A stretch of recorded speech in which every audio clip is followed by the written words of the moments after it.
Hemrick. Well, this happened back in 1976. It was a brutal murder. The teenager was found here along Chambers Road, beaten, brutalized. It was just a case that went unsolved for so many years. But the killer not only left behind the body of this teenager, also left behind something that didn't seem like much of a clue back in 1976, his DNA. Like driving out of the underpass near the scene of the crime, the tunnel of time has opened up its secrets about the murder of Carol Sue Klaber. After 46 years, the cold case murder of Carol Sue Klaber is solved. Boone County Sheriff's Department cold case investigators meticulously peeled back the layers of the case. Klaber was a 16-year-old Dixie High School junior. June 14th, 1976, she went to DeVue Park. She had told her mother that initially that she was going for a bike ride in the park. That's where she was picked up by the killer. Her body was found in this ditch along Chambers Road. She had been beaten and raped. Detectives collected evidence at the scene, some that didn't mean much at the time, but does now.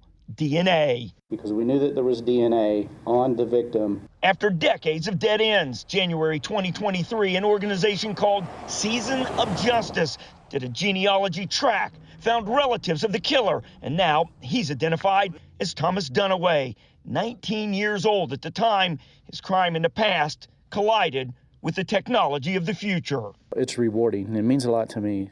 Cold case detective Coy Cox said it was detectives across time working together to solve the case. There is nothing more important, nothing more emotional than the death of another human being. Time doesn't heal these wounds. Thomas Klaber is Carol's only surviving immediate family member. Now living in Cleveland, he says his sister's future was taken away. She was probably destined to be better than me, the best of all of us. But she never had her day. So whatever happened to Thomas Dunaway? Well, we came to visit him. He's here in a northern Kentucky cemetery, dead at the age of 33 in 1990. They think it was probably a heart attack, but he hasn't exactly rested in peace. His body was exhumed, so his DNA could possibly be sent to the national database that may one day solve other crimes that for now remain in that long tunnel to closure.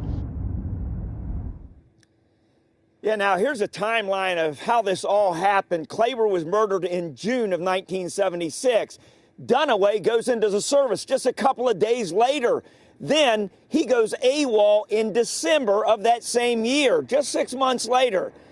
He comes back to northern Kentucky and murders a guy named Ron Townsend. He pleads guilty to it, thrown in jail, serves about 7.5 years of a life sentence, and gets out of jail.